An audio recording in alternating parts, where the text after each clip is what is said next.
wham. So artist recovery week 2 is complete. Currently in week 3. And I just want to give y'all a slight recap of how I felt throughout the whole process of part 2. Why am I talking like this? How I felt during the whole process of week 2. So in my morning pages, I did them all 7 days out of 7 days. I did my morning pages, and then I did the artist date, and I did 99% of my tasks. Actually, yeah, I'll say 99, because for your alternate lives, I didn't do the first one the first week, so I did the first one from the first week for the second week, but you're supposed to add on 5 more lives. Like, things that, how you see yourself in other, like, if you existed in other lifetimes, what would you be? And you're supposed to, like, practice it throughout the week, but... So I did that. I did everything, and in my writings,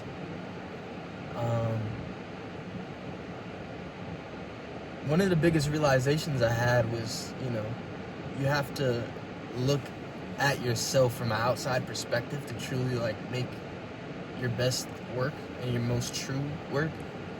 And I feel like art is a constant chase of that, and I didn't realize that until, now, being in this course. And I was talking to my brother about it, and I realized, like, people who, any type of addiction that people have, that people go through, and any kind of chase, for some happiness, is seeking perspective on yourself from an outside perspective. Pretty much like a mirror. And whether it's, people who are love addicts, sex addicts, or drug addicts, they're looking for some type of introspection. And I remember when I had, in the past, when I was in a relationship, I remember, when you're like, when I was intimate with that person, like, I would be, like, very close to them. We would be, like, making out and whatnot. And I just lick my lips. That's crazy! But yeah, so we'd be making out, and I would notice, like, the partner that I had at the time would be, like, looking at my whole facial features, like my lips, my nose, and I would, like, it was deep, because looking back on that, I realized I was looking at myself through another person. And that's what we chase as artists. And yeah, so that being said, that's one of the realizations I had during my morning pages. Because in the book, she says, well, one of the quotes she says is, or that she cites rather, is the noun of self becomes a verb. And that's where your most magic happens. Like, that's where the flashpoint of the creation happens. And I'm kind of butchering it, but that's like the gist of it. And yeah, so I've been looking at myself as an action, and instead of just a person, a place, or a thing. I haven't confined myself to that. I'm looking at myself. I was like, okay, how do I embody, how I feel inside? How do I embody? And I do that, She says, take inventory of yourself and truly, my car's heating up right now. Let me lower this. Take inventory of yourself and take time of silence and, like, retention from, reading deprivation. She said reading deprivation. And, like, throughout my days, I'll stop what I'm doing and I'd gain inventory on myself. I'd ask myself, how am I feeling right now? And the morning pages make, like, the reflective dialogue between you and your inner self so much more potent, because you're forced to do it as soon as you wake up, and that's when you're the most creative. And I noticed everything she promised that would happen happened. She said if you are doing the morning pages, that means they're working for you. And I've done them for like 2 weeks straight. And I noticed synchronicities. Like, for example, the past 3 movies I've watched all had to do with family dynamics and family structures and, stress of... 2 of them were about mothers, and the other one was about just like how a family suffers from the lack of one of the parents not being there. And that was a synchronicity. I was led to those movies to watch them for different reasons. One through line reason was I noticed the people in the movies, and I wanted to watch them. One of them had Doechii, one of them had Luka Sabbat, and one of them had A$AP Rocky. All 3 people that I look up to in the art space. And that was one of the synchronicities. And I just felt myself constantly being led. One of my blocks since I can remember was, feeling like I had to do art alone and not, a godless art. And now I feel like I have a force behind me. I feel like I'm being led. That's another thing that I picked up on. And, I feel like I'm constantly being led, honestly. And I'm holding on to this the more consistent that I stay. And, if I stay in this pocket, something special will happen. Something special is happening. It's not will happen. I'm not on the cusp. I am the cusp of something great. I am the cusp of something great. And so yeah, I noticed synchronicities, connections, and seemingly unrelated events. I noticed my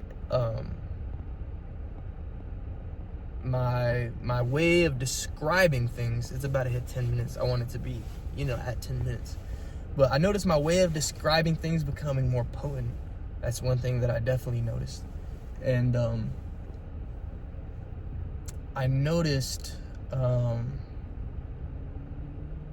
that most of my morning pages would end in prayers. And it would end in prayers, and I just felt myself getting more connected to God. And first, it would start off as the first 2 pages would be like notes to myself, and I'm writing as if I'm telling a story to somebody. That's my style of like journaling. It's like, so I had this dream, and then it'll start off like, that's how 95 I would say % of my pages will start off like throughout the week. Is like, I wake up from a dream, because I'm a big dreamer, and I feel like my dreams, they're becoming more true, more real, more centered and not random. One of my biggest pet peeves is like them random ass dreams that you just feel like you're wasting time, and that's probably a reflection of how I'm living. Like, I feel like I be wasting too much time.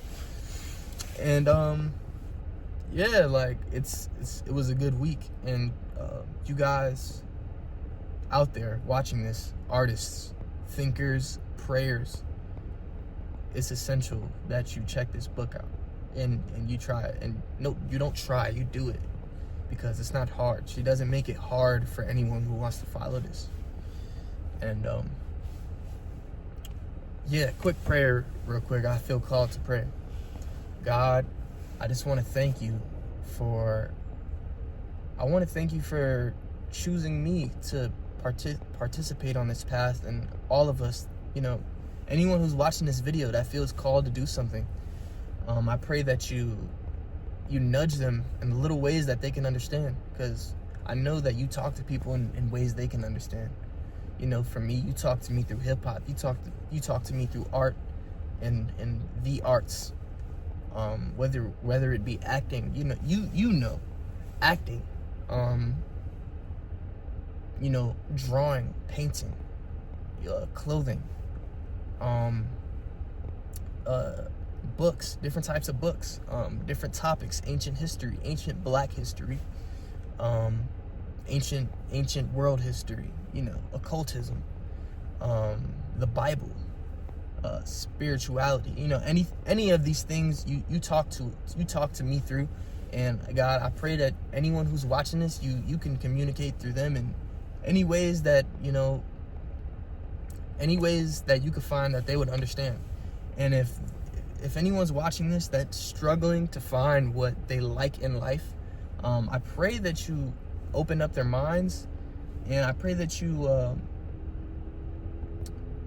help them, sift through whatever internal turmoil is going on within them, because through you, anything is possible. And I truly believe that. I'm a wholehearted knower of your power. And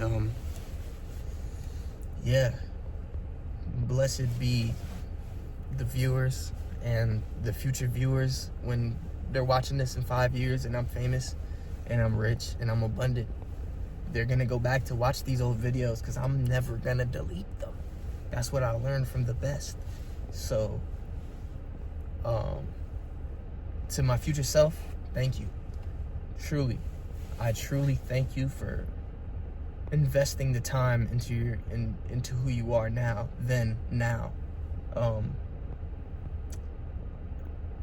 You have the light. Don't let go of it for anyone. Of course, we lead by example. That's a given, but you act, and you embody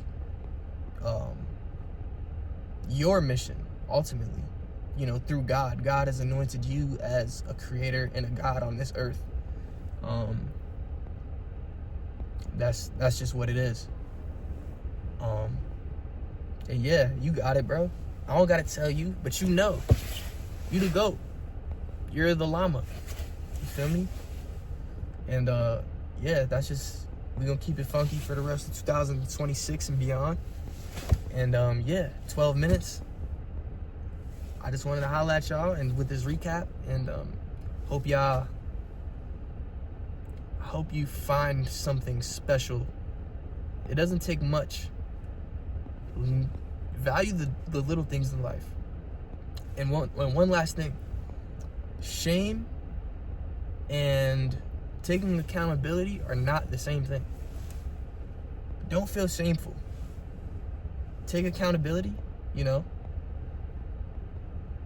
grieve over that person that made that mistake. The past version of you, grieve over that person and truly take inventory.